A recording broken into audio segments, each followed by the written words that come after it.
Welcome to the Bunny Hug Farmers Podcast.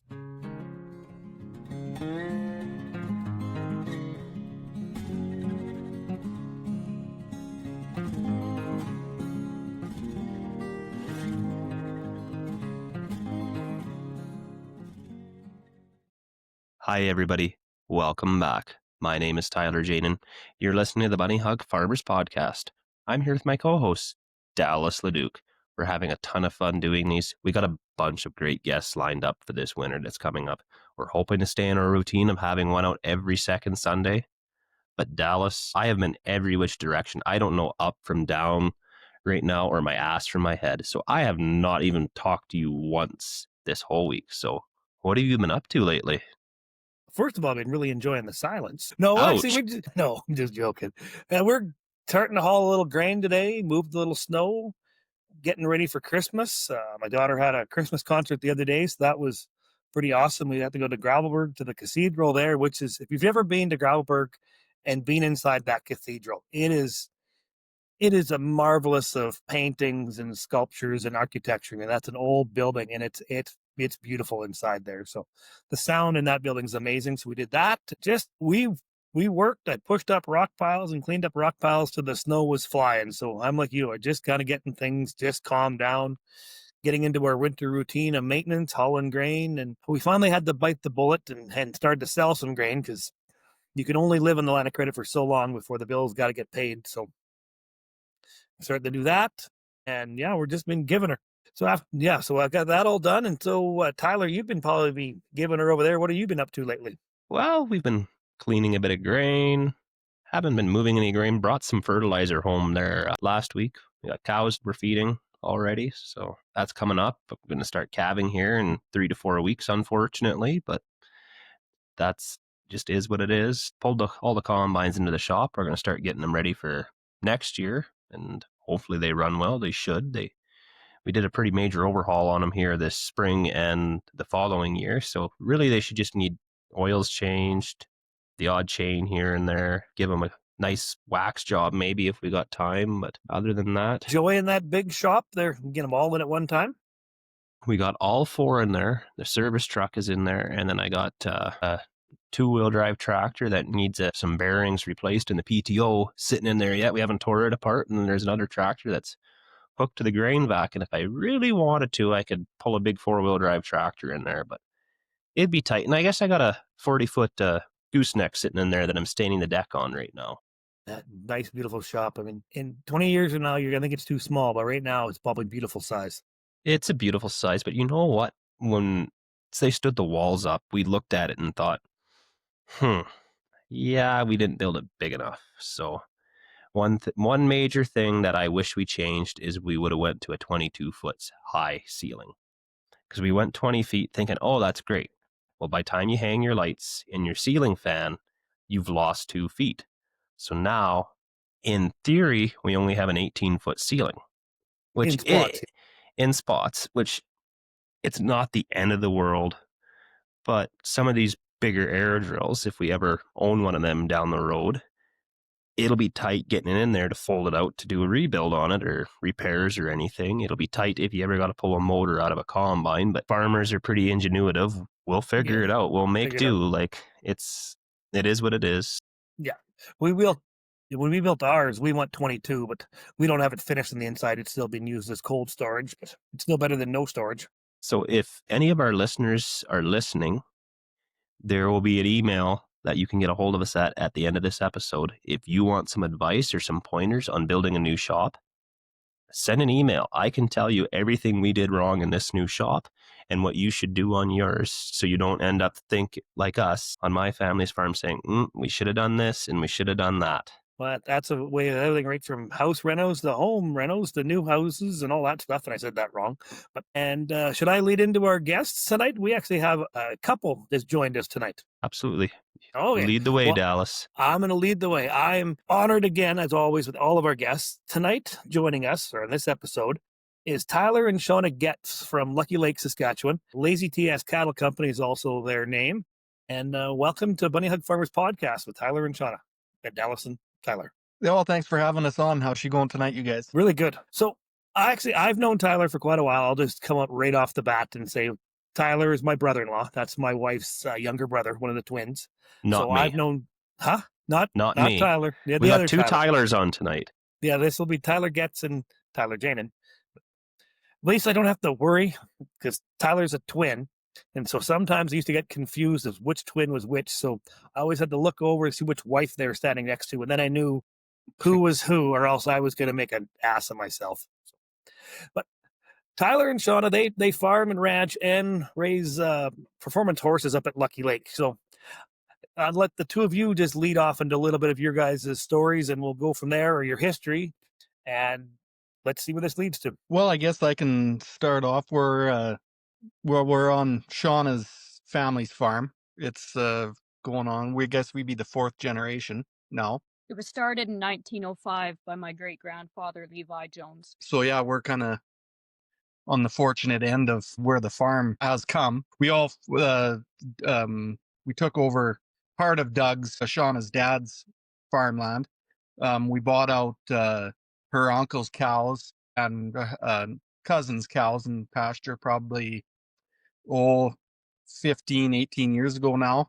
Then we just got into the grain farming here for this. I think this is our fourth crop maybe now. We're half and half, 50-50 grain and cows, I would say. It's been interesting because when we got into the cows, it was right in the heat of BSE, and we all know where that took us. And then when we got into the grain farming, it was into probably one of the worst droughts that this area has seen so I guess we got through the couple of the worst years, so I guess we're, surviving. And we also, on the side, is we got our horses, I guess. I got into roping as a young kid, I guess, when NHL hockey career didn't take off. So we started roping, me and my brother at 13, 14 probably. And so yeah, we spent probably the better part of my 20s. I was shoeing horses and rodeoing. And then I met Shauna. We got married, got into the farm, I guess, and we are here today. So leading in a little more of the horse side there, you guys had a stud that you guys marketed and used for years that was pretty renowned around the countryside. So I need to know a little bit more about that one. Well, we'll go back maybe one more stud. Shauna's dad stood a AQHA champion horse called Two-Eyed Twister. So I wasn't around when Twister was still standing, but there was quite a few mares out of him. So that was kind of most of the horses that I actually ride now are out of old Twister, and then we had Shauna had the stud called the Jewel Snipper, and yeah, so I think at one time there I had 6 or 8 horses out of Snip or Twister there that so they've been a big influence on my horses, and yeah, he really has done well for us. And since then we lost Snip in 2000, and so now we've got a couple other studs there that we've been promoting, and we're just starting to ride some of them colts. We got some 3 and 4 year olds there that we'll get going on here this winter now. Start to rope on them, and we've been ranching on them and whatnot. So yeah, it's turned in front kind of I guess it's still kind of a hobby, but we convince ourselves that we're making money doing it. I used to convince myself I made money farming it. Yeah, I was going to say the rodeoing gig there, it did set me up for farming and ranching because you could do something you can enjoy and not make money and still kind of enjoy it. Yeah. How was this year up there for you guys? Actually, I already know that. I'm just asking that so you can tell the world. We actually, in my short farming career, this is definitely the best crop that I've combined. Well, I should say half of my peas they were the stuff that didn't get hailed on went around 65. Must have been the seed, I'm thinking. Probably, yeah. And the hailed stuff, it went down to low 30s. It was 50% is what they paid me out on. And then our wheat there, we had some really good wheat on our irrigation, and our canola. We had dryland canola, and it was low 50s. So yeah, it's been a really good, and then we pulled off probably the best corn crop that we've had too, considering the frost that it got a little early, and and everything. But yeah, no, we had a really good year. So are you just using the corn for silage then, or are you combining it? Just for silaging, yeah. Yeah. I heard that too. There's a feedlot not far away from me. You've maybe heard of them, Westwood Farms. Yeah. So they had like 2,000 acres of corn, and they were originally going to combine some of it to put the corn in to their ration, and they decided, screw it, we're just going to chop it all. Well, they have a shop that they just built here about the same time as ours. It makes ours look like a shack, essentially. But one of the locals has a picture where the four-wheel drive is probably 10, 15 feet higher than the peak of the shop. Yeah, it's impressive what that, like, we're going to background all our calves and cows, and we're going to basically feed them all on 70 acres of chopped corn. And we're right around that 190 head. So, this is the third year we've done the corn silage. And we've condensed we do a bit of hay on some pivots still, mostly for the horses. We sell a little bit of hay if everything's good, but the corn, that's a big bulk of our feed. And like I say, we can feed a lot of cows on 70 acres. So I can't imagine what 2,000 acres would be like. That'd be a lot. So how many acres of irrigation do you guys are fortunate to have up there? What did we irrigated? We got a couple hundred acres of hay that we irrigate. And we got a small 55-acre pivot that we actually graze. We'll run 60 pair on it pretty much from when we kick the bulls out the 3rd of July till it'll get into the end of September, beginning of October on that. So that's worked out quite well for us. And then I combined another couple hundred acres. So, yeah, there'd be 350 acres maybe, or 400 acres of irrigated stuff. So do you have a quota system like some guys have for the water, or are you just free to use what you feel you need to use? Well, we run one system, our own pump, and so no, there's no quota on what we take on that. And then our other pivots are on the Luck Lake Irrigation District. And to be honest with you, I'm not sure if there's a quota on that. We weren't limited on any of the stuff like, say, our corn or the canola that we grew in the dry years. You pretty much just turn your pivot on and it can run just about any day. Where this year here, with the bit of rain that we had, it was just about half of what we put on in a normal year. I think the one hayfield there last year I put on around 15 inches, and this year was like 6 or 7. Well, you got fortunate Mother Nature helped you out with quite a bit of it there. Yeah, that was, and it really depends on what you're growing. Of course, some crops need more rain, and then the heat can play a big part of it too. I mean, we never had the big long plus 30 days, get 2 weeks of that kind of stuff in July and August. So that helped too. Well, that's one thing I've heard a lot of guys saying this year, that they had one of the best crops they've ever grown in their career, or it's right up there. And that was the same case for my family farm. But I think a lot of it has to do with the lower heat units we had this year. The crop just didn't get burned like it normally does at the end of the July and the beginning of August there. And yeah, we were okay for moisture here. Definitely a lot better than what Dallas experienced. And I feel like it was just the lack of heat we had this year. It was just ideal conditions not to burn a crop up. I think that it was our biggest thing too. Because even with the pivots, like when your canola's flowering, and if you get that plus 35 with a 40 click wind, I mean, you can't put enough water on with the pivot to keep it from burning from heat loss. I had an old timer tell me one time, when the canola's flowering, if it's above 27 degrees, it's like 7 or 4 bushels a day loss when it's flowering. Yeah, I've heard something like that too, and I can see that. And I guess there's not much we can do about the heat yet. No. So some of these new varieties, we just paid for our seed here the other day, and they keep saying, oh, it's 2% better. It's 2% better. They keep saying this 2%. Well, why aren't we growing 120, 150 bushel an acre canola crop? Every snake oil should add 2, 5, 6, 7 bushels. We're heading for 200 bushel wheat here before we know it. They just don't tell you what 2% is of. That's exactly right. But I'd like to actually lead this little war towards Shauna here, because she knows more of the family history. How did Lazy TS and then, how did Whitby Farms turn into Lazy TS, like the brands there? How did that all develop over time and get to where you're at? Well, my great grandfather Levi, he homesteaded and found this parcel of land. And he liked it because it was between two bodies of water. So the coulees, the water, just an ideal spot. Then when my dad took over, school that was actually just down the road was named.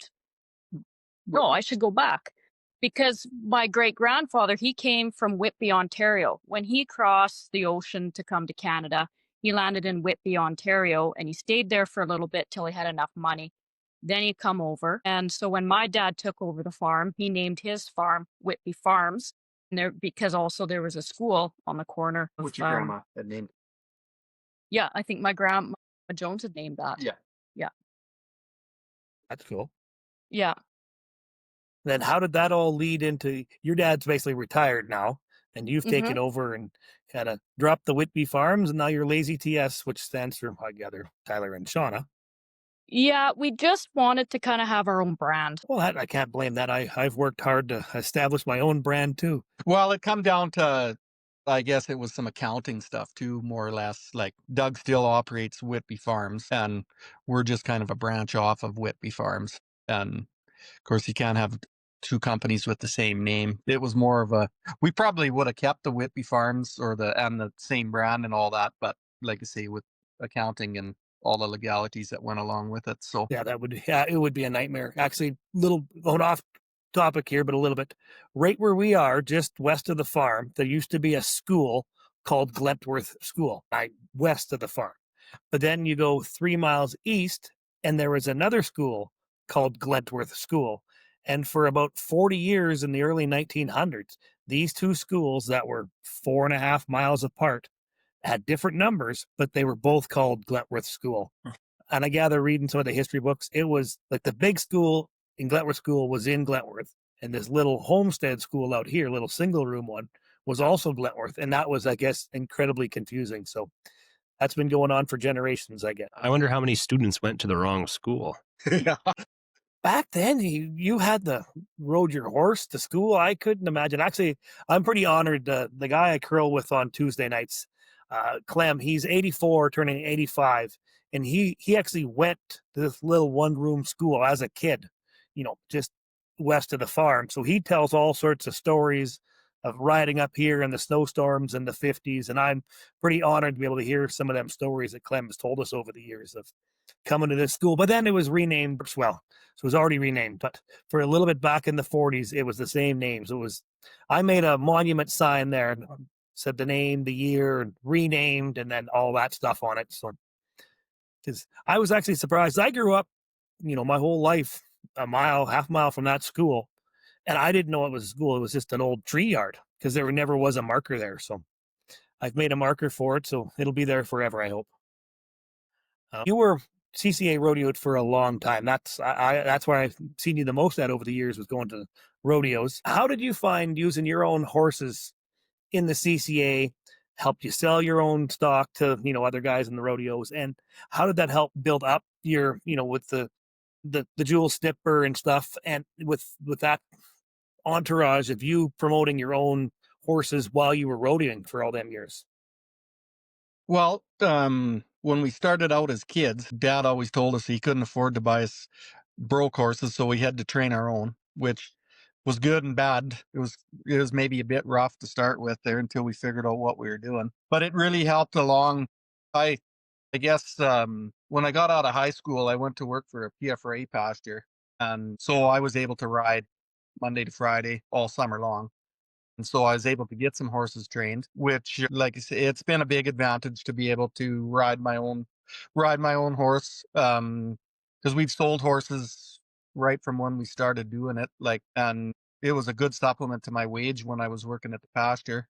And it is even a good supplement to what we're doing right now. Because the price of horses has gotten, just like everything else, it's unbelievable what a well broke horse is worth now and what people are willing to spend. And so, I mean, like, I rodeoed a lot of years and I had a lot of fun doing it and got to go to some really neat places and got a lot of good friends from it. But now I think it's probably really paying off in the fact that the connections that we've got, and now, like I say, we got a list of guys that we can sell horses to just about any day of the week almost. And right now we're pretty much down to young stuff, and so we're going to hit the arena this winter and go at it as hard as we can and see what we can come up with for the spring and summer and fall, I guess. So where do you acquire like some of the mares and stuff? Like how does that selection all work? Like I honestly don't know, and I'm really curious on this. Well, a lot of our mares were mares that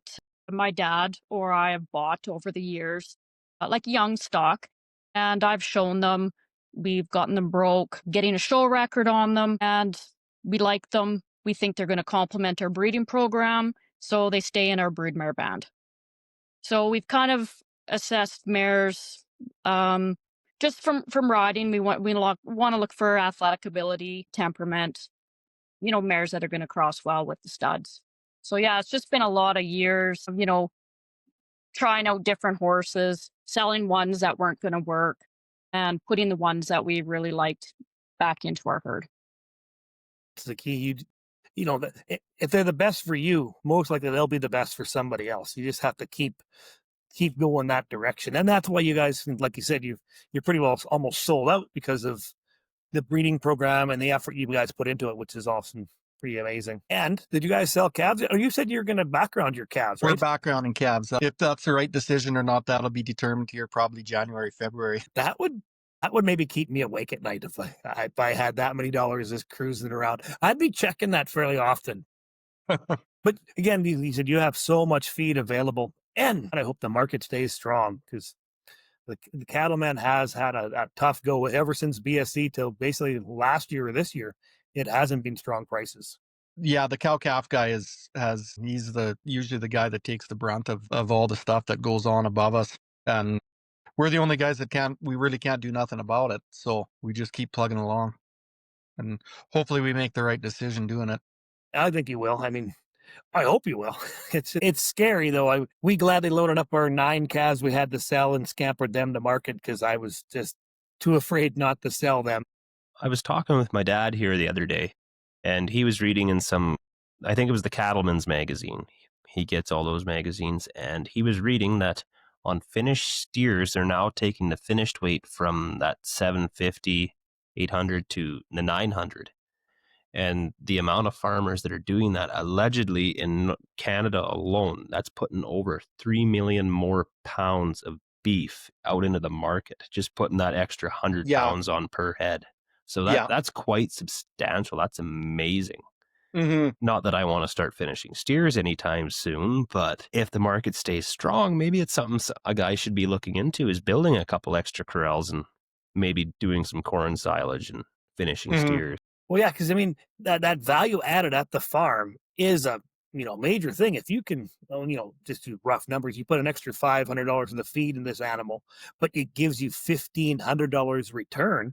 Well, you easily paid for the facilities, the time, and all that, and hopefully you get the return in the end. So, like that old saying, though, if you have livestock, you'll have dead stock, and that's the worst thing about keeping an animal over is you look at their corrals and there's 4 feet sticking straight up. And, well, that wasn't a smart choice. If you're talking to a cattle farmer or a livestock farmer, and they say when it's their calving season or labbing season, and they say they haven't lost any, they're lying to you. Because like you just said, Dallas, if you're going to have livestock, you're going to have dead stock. And I do it all the time. When somebody asks me, have you lost any calves yet through calving? I tell them, nope, haven't lost a single one. And then I tell them the same thing. If a cattle farmer tells you they haven't lost any, they're lying to you. Well, we did that last couple of years. We've actually been 100%, but 3 years ago we lost a couple, and it just happens. And we're only just tiny little numbers here. We're 10, 11, 13 head here. But I know when we had the larger numbers, it happens, and they get stepped on or something or backwards, and you don't catch them, and it's just going to happen. But that's just the nature of how the livestock industry works. But yeah, you don't ever want to lose them, and especially when they're worth, you can sell a trailer load of calves and buy a brand new pickup. I got to sell multiple Super B loads of grain to afford a used pickup. You got multiple loads of grain to sell, Dallas? I'm gonna do I have to do a little bit of creative accounting, but I can find it. Where we had that late crop down south, it was seeded at the end of May and it was up on top there.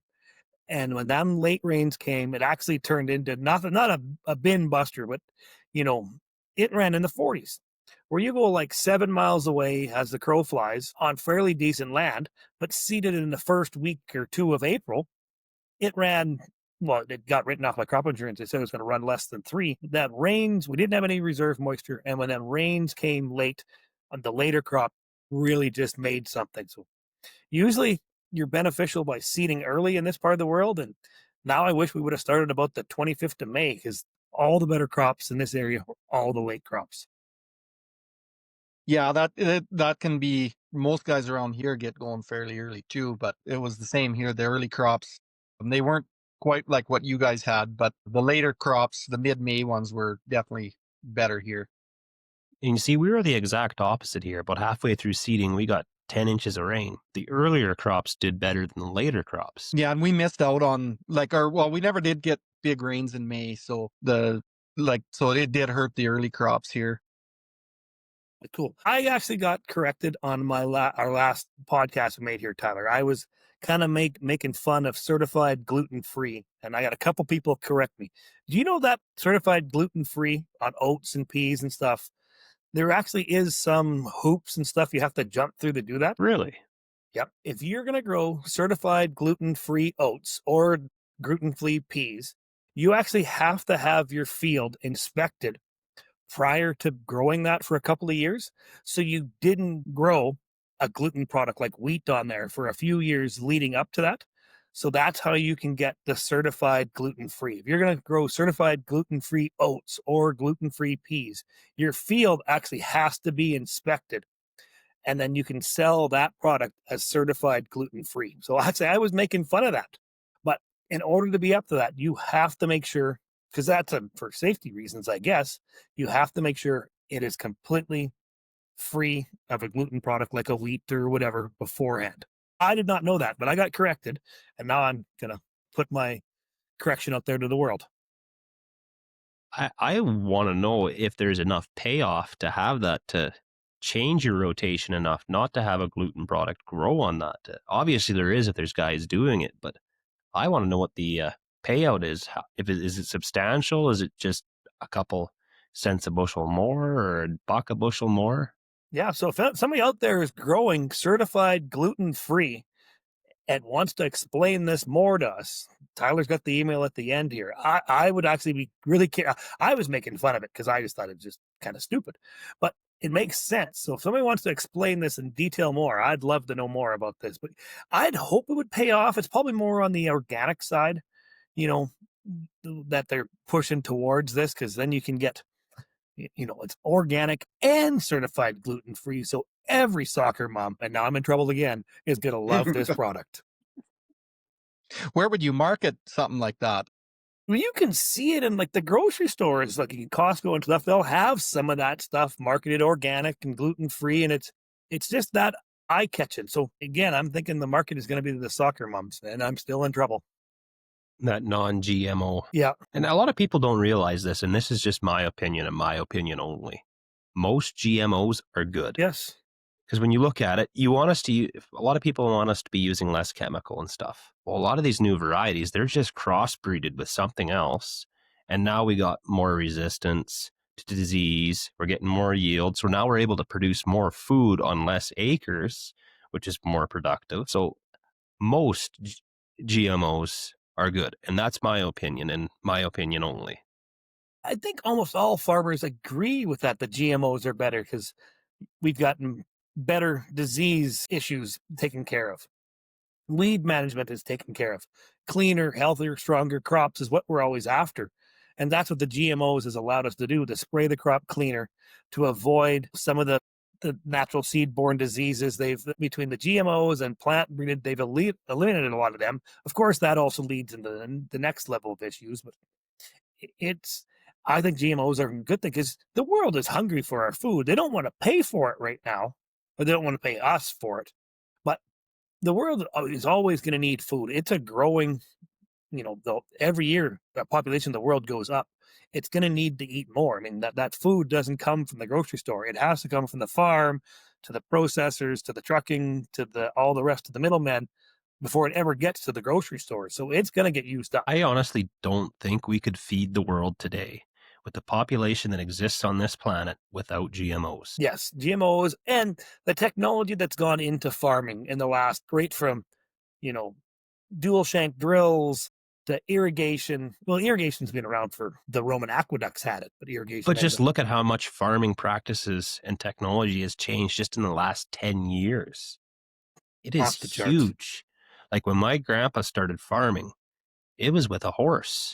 When my grandpa quit farming, he was sitting in a 500 horse tractor with air conditioning, heat, a heated seat, a leather seat, and GPS. And if we weren't so cheap, it would have had the AccuTurn at the end, and it would have turned it around for him at the end. But we had to give him something to do. So, well, and just considering the continuous cropping versus the summer fall. Well, that's that too. Yes. Yeah, my dad and my uncle, to help them get started farming, they actually owned a manure cleaning outfit, and as soon as the ground was thawed, they cleaned right up until about Christmas time because everybody had summer fallow.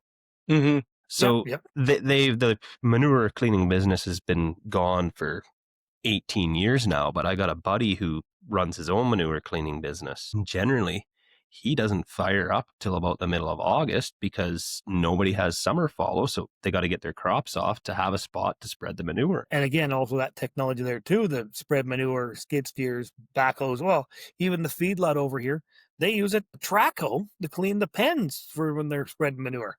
I mean, technology is just, that's, 25 years ago, that would been unheard of to use a track hoe, I would think, for something like that. But now it's just kind of common. Well, that's a great example of what I've experienced on this farm, Dallas. When my dad and uncle, they had their manure cleaning outfit, they were doing it with a skid steer that was lucky if the heat worked on it most days, no AC, and the manure spreaders they were pulling, you could have pulled it with a WD-9 or a 5020 John Deere. Now on our family's operation, we still do our own manure cleaning. We still have some spreaders that size. Obviously, we're pulling them with a little more modern tractor from the 80s, but we also got two of them big M34 Degelmans. Well, we're not using the skid steer to load them anymore. We actually get a neighbor in with a track hoe to load all the spreaders. Okay, yeah. So it's just amazing how our practices have changed. Like, I would imagine 40 years ago, it would have been unheard of for a farmer to own a track hoe, but I think it's more common to find one that doesn't. Yes, I know our guests have a track hoe. But actually, back to our guests here. What's the plan for next year? What's the crop you're leading into more, and what's your optimism towards some of next year? Most of my pivots will be into canola. It was a year for wheat this year, but I'll go with the same rotation. It'll be canola, wheat, peas. We'll do the corn again. I don't think we're going to break up any hay fields so we'll be haying the same. And yeah, it'll look a lot the same as it did this year, I guess. Cattle numbers will stay the same. It'll increase a little bit, I guess, but yeah, it'll be the grass, everything looks good. So, it's kind of nice being able to get through a summer and still have some grass left over. Yeah. No lentils in the plan?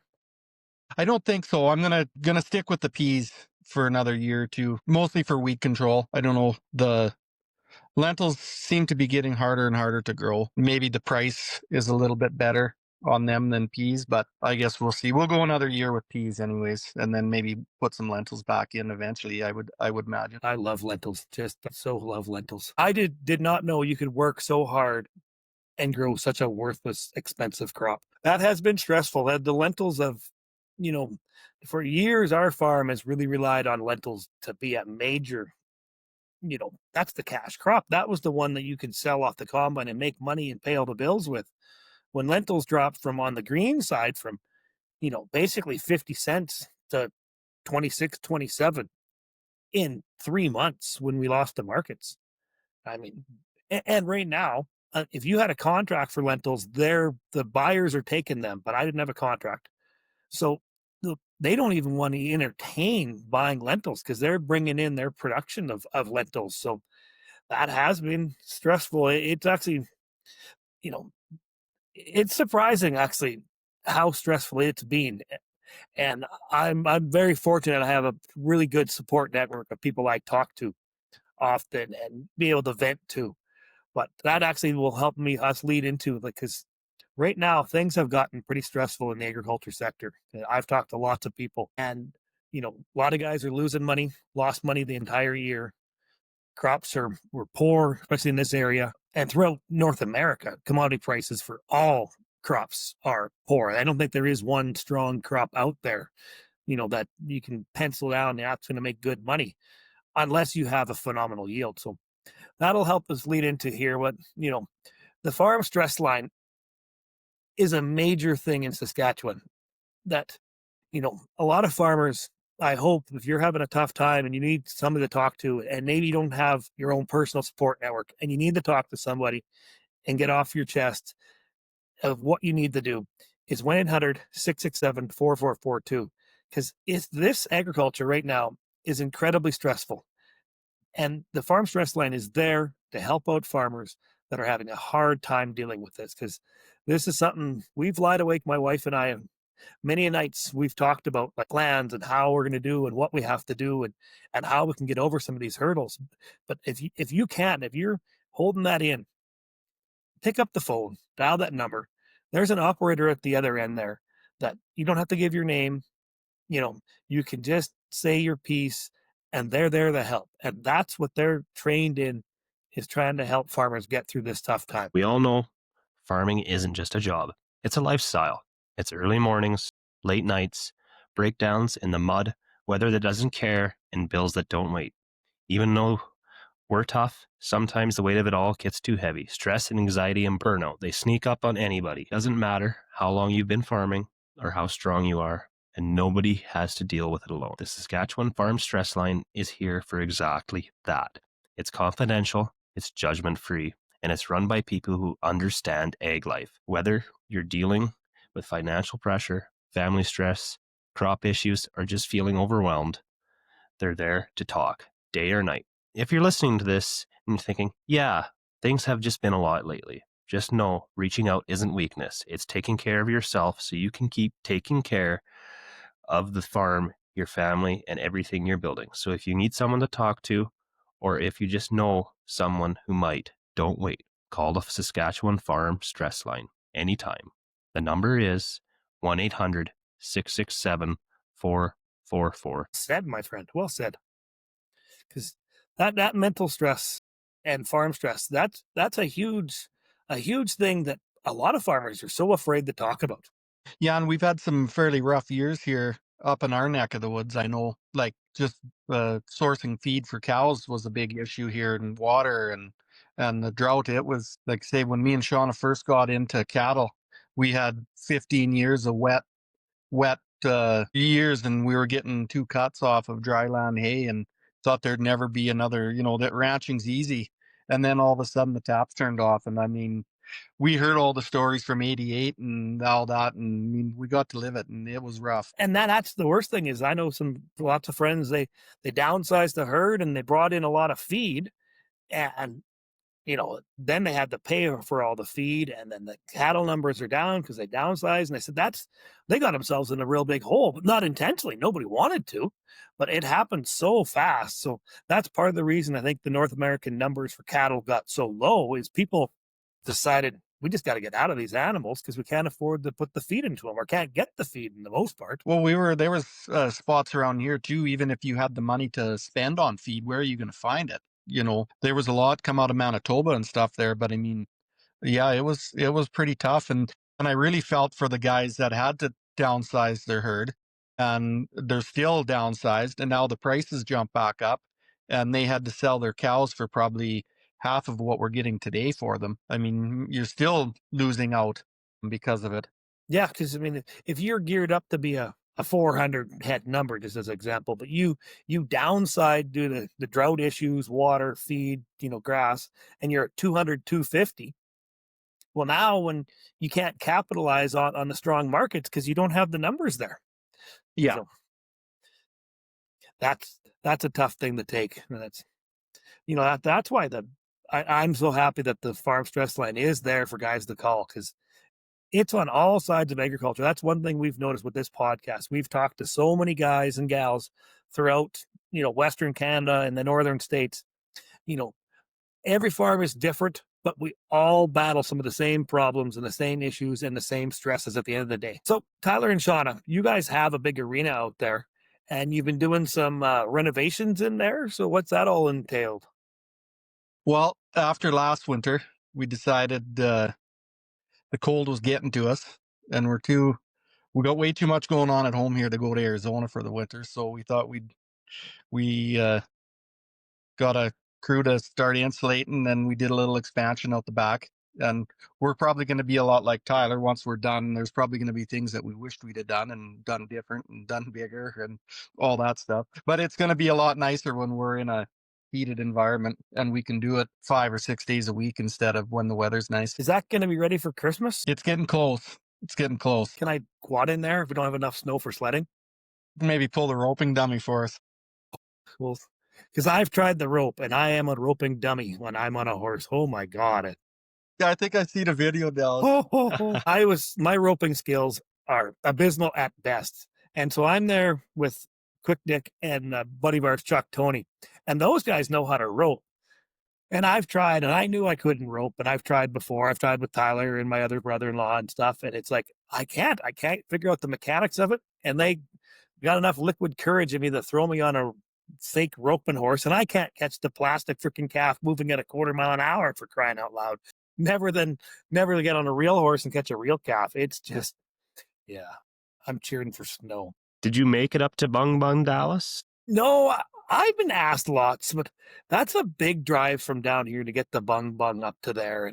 And it would be nice, but at the same time, I got one daughter, and she is my pride and joy. So until she gets a little older, maybe a little more interested in going up there with me, we just found stuff to do around here, and we're getting almost enough snow around here. It's pretty close to digging the sleds out. Hoping to start sledding here, and we're supposed to get snow on and off the next 3-4 days. So maybe this weekend we'll do a little ride around here. But Bung Bung sounded like it's a good time. We have a few buddies went up there. Kale and CK Farms went up there, and Chad there. They all had a good time. So someday I'll get up there. This year, no. You should buy a sled there, Mr. Janin. You know what? I got a young family, and I'm trying to build my equity in the farm. So point I'm at in my life, my priorities are just in a different spot. One day, I'm like you, when my kids are a little older, maybe I'll take the kids up there. I'll listen to CK, and I'll get some avalanche training, and I'll go to Bung Bung, and I'll pick you up along the way. Yeah, that'd be a long drive from you to Bung Bung. Yep. Where's that at? Bung Bung is in McBride, BC, and it was at the end of November, and it's a vintage snowmobile festival, but guys with new sleds are allowed, and it's just kind of their town fundraiser in a way. And then you ride up the mountain, you're in the shallows of the mountain, so you're no danger zone at all. And guys are up there with sleds that shouldn't be in the mountains, and it's all in good name and fun and vintage. Like that, almost like a show and shine. Like a couple of years ago, they had like trick riders on sleds with ramps in town, and it's just an outright. It's the kickoff the snowmobile season, and it just looks like a really good time. McBride, BC, is a long ways away. Yeah. If anybody else was wondering, yeah, I spend Christmas or New Year's up with Tyler and Shauna, so we've had some pretty good snowmobiling up there. So I'm really cheering the snow's going to start coming so we can get riding. Did you ever get your sled fixed? My sled is fixed. Oh, if anybody's wondering, my sled, we went up north last year, and we were up in the Hudson Bay area, and it was cold. Mine's a 4-stroke turbocharged, and we fired it up in the trailer, and it ran fine for a minute, and then just flooded out and died. But we think it was the intercooler boot was ripped. It is ripped. And it was probably getting air that wasn't boosted. And it just screwed with the mass airflow sensor and basically overfueled the motor to the point where gas was running out of the exhaust. So we changed the intercooler boots, all new plugs, and it just fired right up. So I haven't given it a test run in the snow yet, but I hope it's going to run. But I love snowmobiling, which is funny because I don't really love the cold, but I love sledding. So you just dress for it and you go. But when I was younger, when I was like you, 15 years ago, I didn't buy my first sled till 2017 was the first sled I bought. It's just, a little later in life, and I was in my 40s then, and at that time farming was easy. We were making money no matter what we did. I could afford sleds and trucks. And now I look around this pile of sleds thinking I should probably sell some of these. But that's the big thing is around here, we went from, people said, well, with all the videos I make and stuff, well, how did you get to where you are? Well, we used to grow crops. We had went for 10, 12 years pretty religiously up till 2017 with pretty nice crops, good yields, good prices. You could advance and move forward, and then on and off from 17 to now between drought. And then we had incredibly high prices, which were way too high. Now we're in prices that are astronomically way too low. And then we combine that with no yield. Oh, it's good. It's tough. Oh boy. But $22 durum was way too high. $14 durum, $13 durum, that was still nicely into profit. $6, $7 durum, unless you could pull off a good crop, which a lot of areas did, but we didn't. I can't make a living off a $7 durum on a 30 bushel crop. I'm losing money on every acre. You just can't survive at that. Those high crop prices we had were honestly the worst thing that ever happened, because equipment went up, fertilizer went up. Our commodity prices have since crashed, obviously, as probably most people are aware of that are listening to this, but our equipment prices haven't come back down. But I've kind of been watching the used truck market, and I noticed trucks are starting to come down and used equipment's starting to come down a bit. So hopefully we're starting to have a correction. Yeah, we're seeing the same in the cattle industry right now. Like, we bought a New Holland baler in 2014, and I want to say we paid around $60,000 for it. It was when the 560s come out, and now they're well over 100,000, 120,000 for the same baler, basically. So yeah, and like I say, I can't see the price going down once the price of calves start going down either. Is that a fear that you guys are all, and myself, all sharing? Right now, cattle they're off the record high, but they're still incredibly high.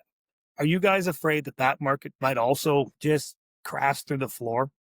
Well, it's a little different than grain for the fact that you can go we're proof of that. We can go from having a 20 bushel crop to 60 plus in the next year, where the cattle numbers, it's going to take a little longer to grow them to keep the heifers back, so, but it's going to come, like, because guys will get their numbers back up, and that'll naturally drive the price down.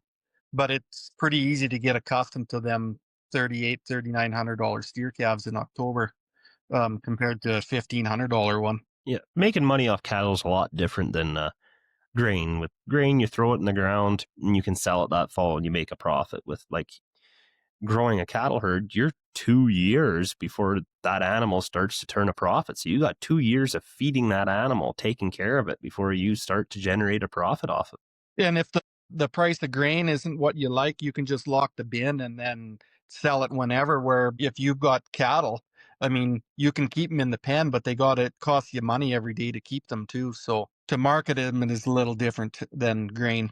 Well, absolutely. And if you're selling animals, you kind of always got to sell them around the same time to keep your cattle rotation up to snuff. And you got to sell your cull cows roughly the same time each year. So you're kind of stuck having to sell animals each year if you're selling, like if you're in the cattle industry.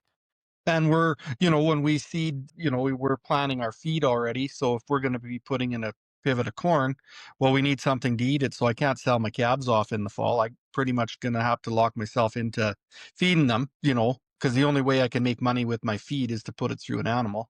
And if they're not on the place, then you're not going to make any money with it. So, and especially when you have that much amount of feed, and a hay bale's a little easier to sell, but a bunk of silage is probably not the easiest thing to package up and take to the neighbors unless you had the right side dump trucks or something. Yeah, unless he's a quarter mile away. I actually, on Richie Bros, there was a farm sale this year, and there was a silage pile that was up for bid, and it had already been opened. The silage pile had already been opened, and it was about half gone. They didn't get one bid on it. Well, they didn't get a bid. I seen that listed there. I kind of forgot about watching that, but I wondered what that sold for. So you're Yeah. saying that didn't sell for nothing? It did not sell. Well, I don't know a lot about silage, but you don't really want to open it up unless you're going to feed it right away, right? So you'd have to have a guy that's close and, like Tyler said, have the capability of hauling it. You got a pretty narrow market for that, right? Yeah. And then, like I say, the corn silage has done really, like I say, it's opened up some acres for us to farm. But we're committed to feeding that pit pretty much right up. Because if you got a great big pit, well, you can cover it back up and you're going to get a little bit of waste. But if you got a smaller pit, you're going to get the same waste, but you got way less good feed left. So, like I say, a pit our size, we got to feed it up every year.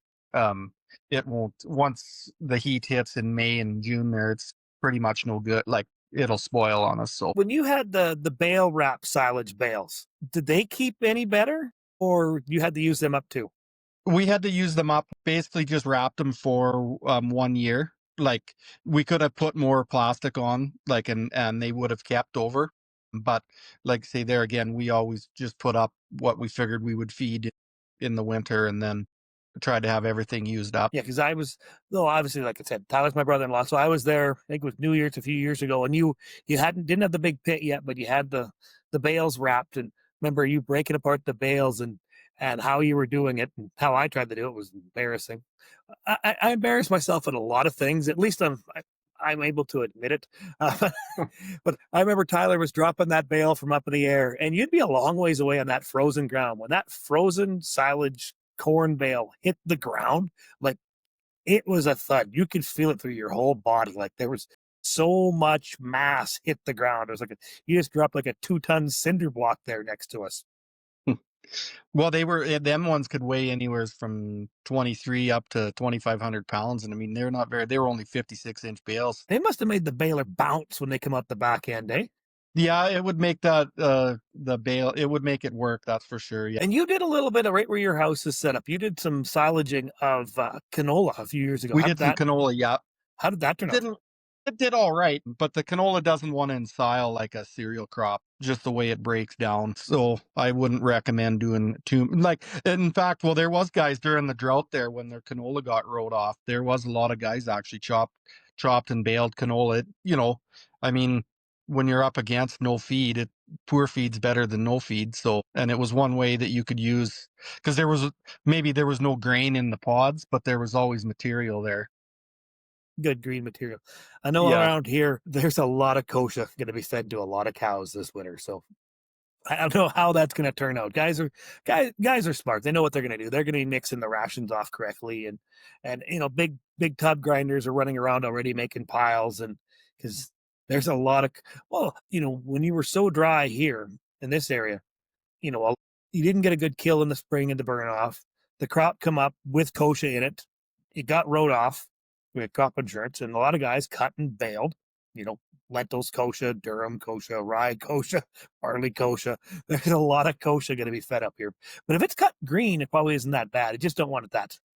I don't know if it's salty or is it bitter later on. I don't know. But yeah, it gets so stemmy, and I think it loses a lot of, like, kosher can be fairly high in protein, like say if it's cut green. And like you guys were talking about how the farms have evolved, like, guys have moved to these mix wagons and everything. I mean, when you can do a ration up, you can just about put anything in there and balance a ration and get your cows through the winter. yeah, because you guys got that big J-Lore mixer. I believe I'm correct here, right? On that one? Yep. Big Yep. twin screw vertical mixer, which is an amazing technology. How stuff can swirl around in there, mix up. But exactly, you put the amount of your feed tests are done right. You put the amount of silage, amount of hay, amount of mineralized pellets, or whatever else you want to put in there, rolled barley or whatever your ration's going to be, and feed it correctly. Because it's all bunk feeding, right? Yeah. We've noticed a huge difference when we started feeding by the pound versus by the bale. The feed we've saved has paid for that mix wagon many times over. And same thing when you're feeding it in the bunks and the cows can't step on it and push it around. And there'll be days where we can skip a load or even skip a whole day because they've got enough left over. Where if you're feeding it on the ground, you'd never have anything like that because they're just going to mash it around. Wasn't it when you guys first started that? I believe Doug, your father-in-law, was gone away and come back and seen how much extra feed was around. He just couldn't believe Yeah. it. So, well, that year there, that was the first year we bought that mix wagon, and we had seeded a bunch of barley.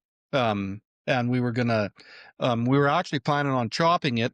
And then, of course, the chopper, the guy, we got a custom crew coming to do it, and by the time they could make it, it was getting too late. So then we decided that, and this was before we started wrapping bales. We actually sprayed it out to do yellow feed, and it got sprayed out to, it was getting fairly mature, so there was a lot of grain in the heads. And it was back in the day when we could grow a good, like, it was 100 bushel barley crop probably. So we baled I don't know, it was a lot of bales. And so Doug and he went down to Arizona for a month. And when he come back, the first thing he said is he seen the stack of bales. He's like, "What do the cows look like?" And I said, "Well, the old ones are getting too heavy." And so he headed out first thing in the morning, and he was in the loader tractor, and he come back and he said, yeah, he couldn't believe how much feed was still in the stack and what the cattle looked like. I all was just switching to that big mix wagon, eh? Yeah. Yeah. Like I say, feeding by the pound instead of by the bale. So yeah. And eliminating the waste. That's been huge. Yeah, and that actually, out doing chores with there a couple of times. Or the way you have the bunk set up a long ways away to begin with at the beginning of fall or winter, and as you just keep moving them closer, your cattle are well exercised versus just being penned up in a little cubicle where they don't have the exercise. I think it's probably a fact, and I'm guaranteed Lance would probably agree with this.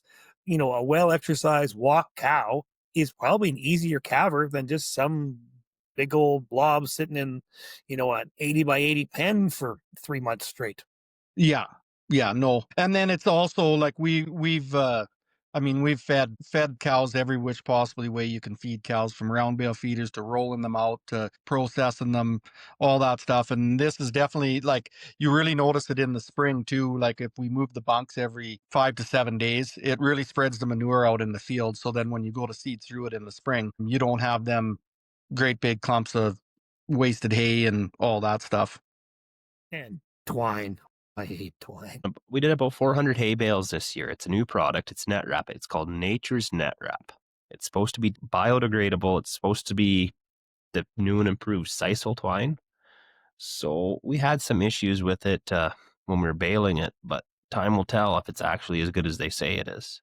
I'm really interested in it, because when you go from twine to net wrap, when you're baling it, it almost adds another baler to the field, because instead of your bale having to go around 23 times, it does a wrap and a half, or 2 rounds, 2.5. It significantly speeds up your baling time. So if this stuff can break down, there's no need to really cut twines anymore if a cow's guts can handle it. So will you bale graze those then? No, they'll go into a feeder.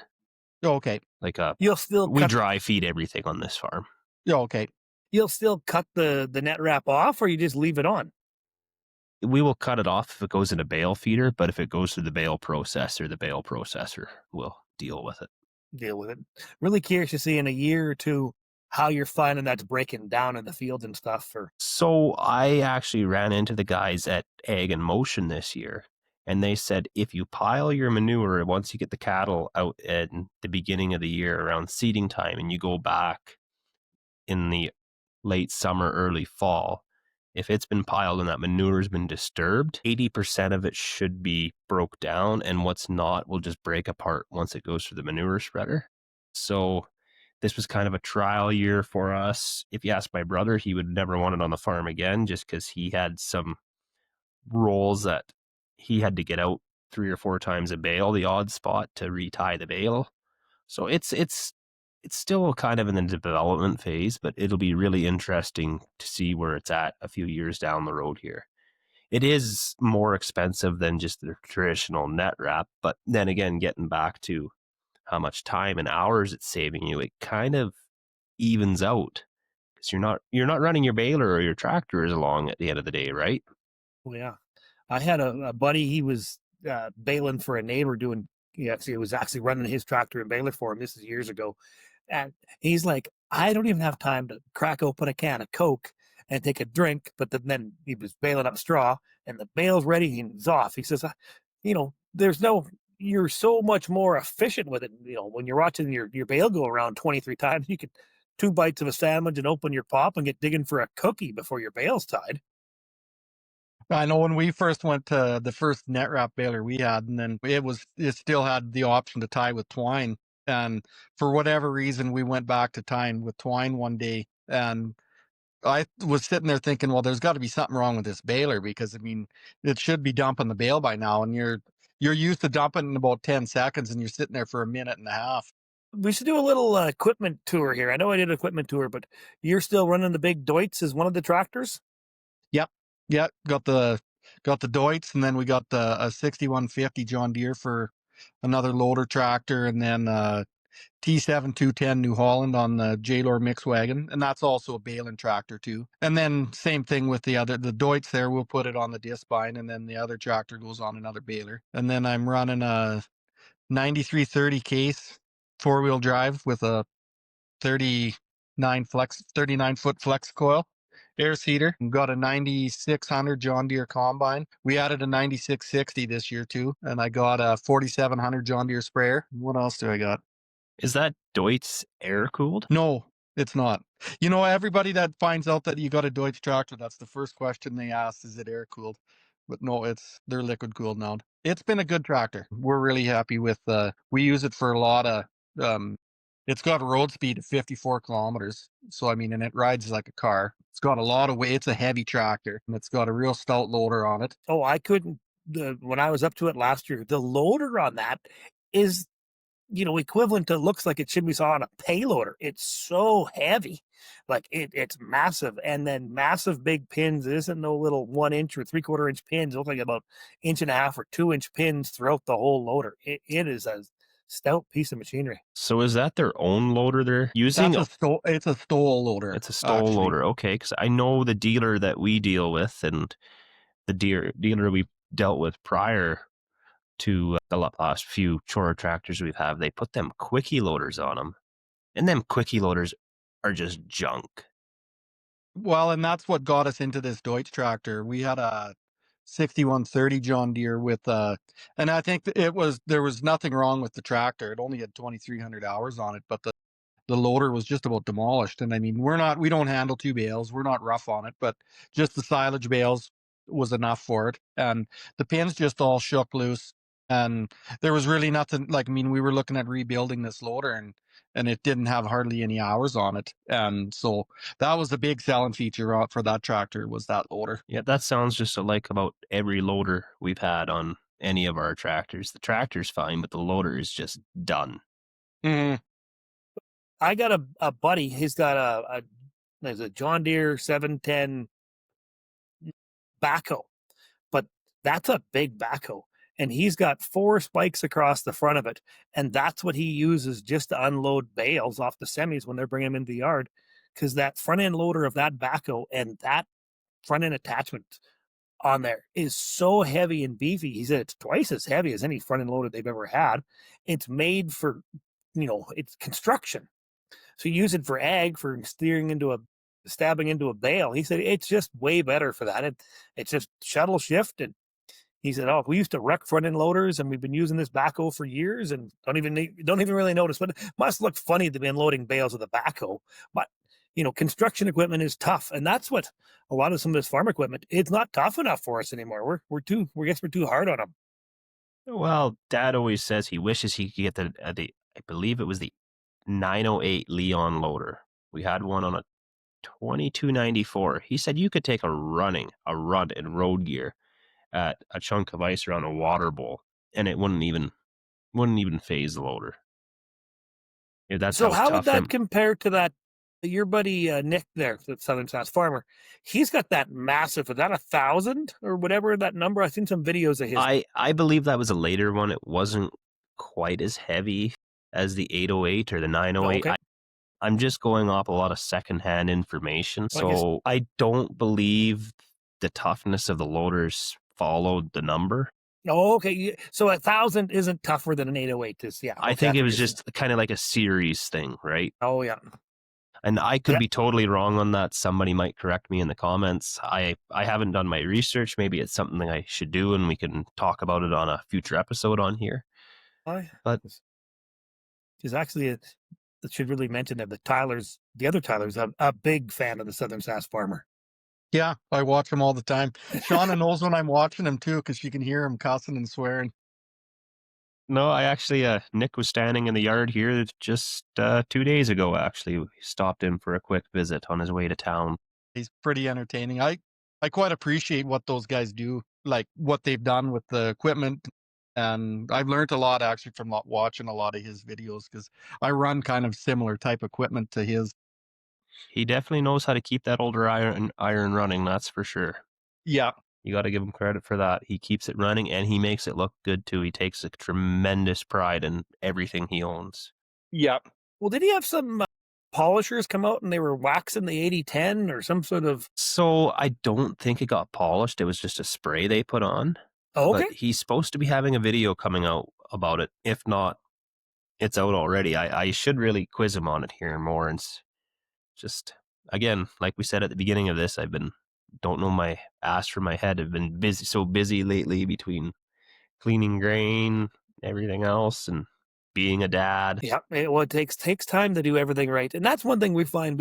And I'm bad for this. I stretch myself too thin, between when I was on council and fire department, and then with this, and so actually, the longer I've been off council, the happier I am that I've stepped away from that part of my life, because I have such a good time doing this, talking to farmers, talking to people in ag throughout Western Canada and the States. This is just really just ramp things up. And I guess I could talk about our fire truck too, because actually I made a video a little while back, very proud of what we have in our little small town here, our fire department. We have two big Ameritech, used to be for airports, fire trucks that we've modified quite a bit to make a massive off-road grass fighting fire rigs, because half of this RM is grass. It's just this is what this RM is. So we have those two Ameritechs. We have one old 3-ton from the 70s, an old Ford that's got like 610 gears in it. And it's a phenomenal water truck for out in a grass fire too. But our pumper unit is a 1981 Chevy 3-ton with a 366 gas that overheats and gives problems.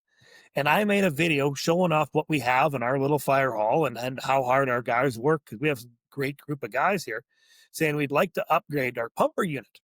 Well, I had guys that couldn't believe that our newest fire truck was an 86 and our pumper unit was an 81. And it didn't take very long, and Firefighters Without Borders got in contact with me, said if we come across anything, because sometimes when cities are done with fire trucks, they'll donate them to Firefighters Without Borders for a tax receipt or whatever. Firefighters Without Borders will then find, a small little RM or a reserve or someplace that can't afford a big fancy truck. But these city trucks are 25 years old, so they're antiques, but they got 1,200 hours on them. They have no hours. The one we got is 28,000 K and 1,200 hours. Well, that's nothing, on the powertrain of the unit. The pump has less than 300, but the truck was basically yeared out for where it was. They gave it to Firefighters Without Borders. Firefighters Without Borders got a hold of me. The truck did have had a bit of a motor issue, actually needed an injection pump. But they gave that truck to our little RM fire department. So it got delivered a couple of weeks ago, and we're lucky we have some great firefighters. We have 3 mechanics on our fire crew.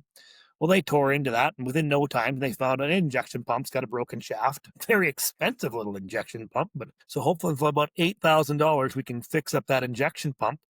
And, so we'll be well under $15,000, and we'll have basically a 25-year-old 1,200-hour fire truck that's a Freightliner FL80 superior body on it. I'm just happy that we're going to get that fire truck going. And that's awesome you've gotten that fire truck. Because what you just said for what you got tied up into it, that's less than just what the interest would be on a newer one for 1 year's payments. I was reading on there, Yorkton Fire Department got a newer version of a Freightliner, like a new one, but a really nice truck. And they They put it out there. The elementary school kids named the fire truck, which is really, really cool. But they also said what they paid for this fire truck. Anybody want to guess what a brand new crew cab diesel Freightliner pumper unit is worth? Put your guesses in the comments now.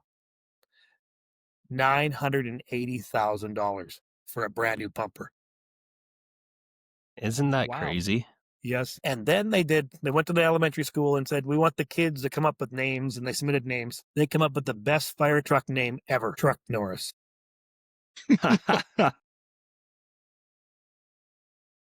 That's a pretty awesome name.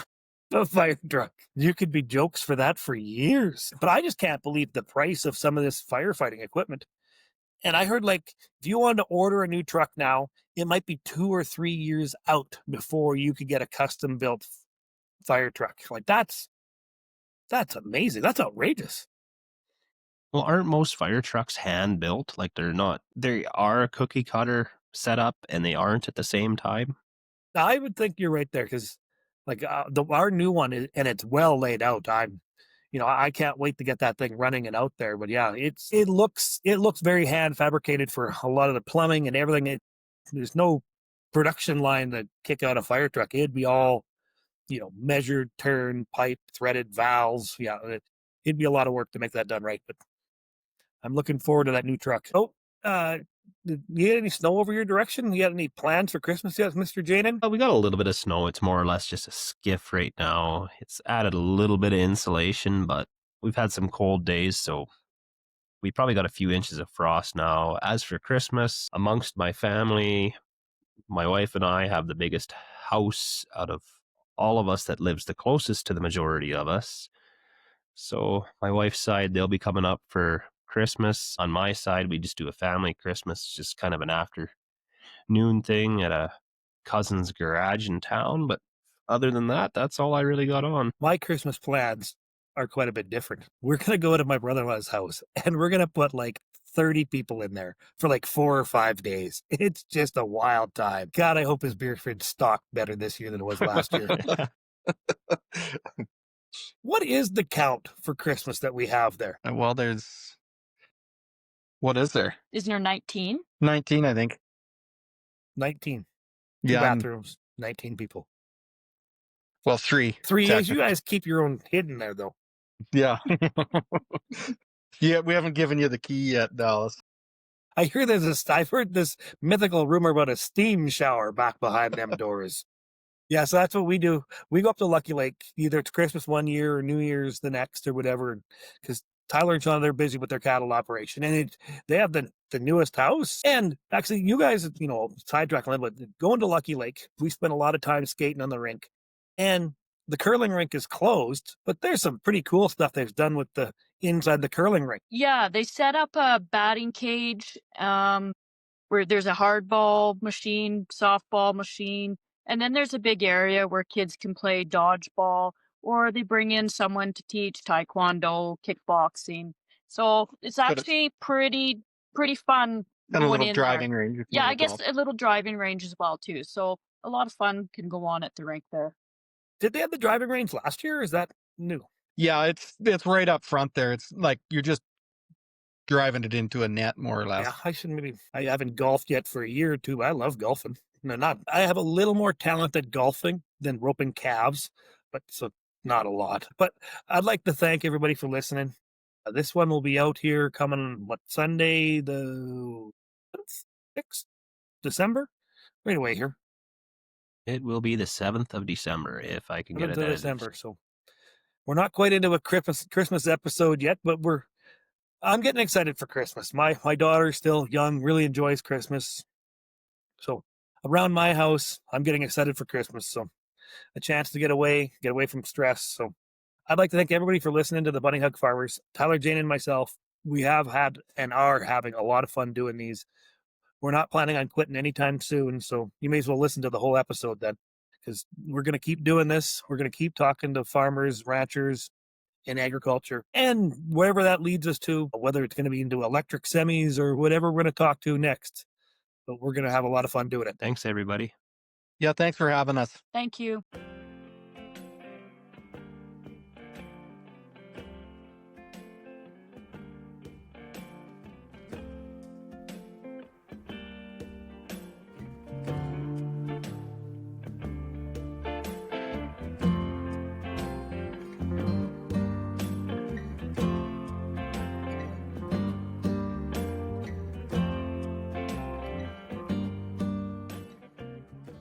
Hi, everybody. It's Tyler Janin here. I want to thank you for listening to the Bunny Hug Farmers podcast.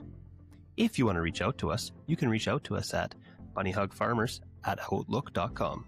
Once again, thanks for listening to the Bunny Hug Farmers podcast.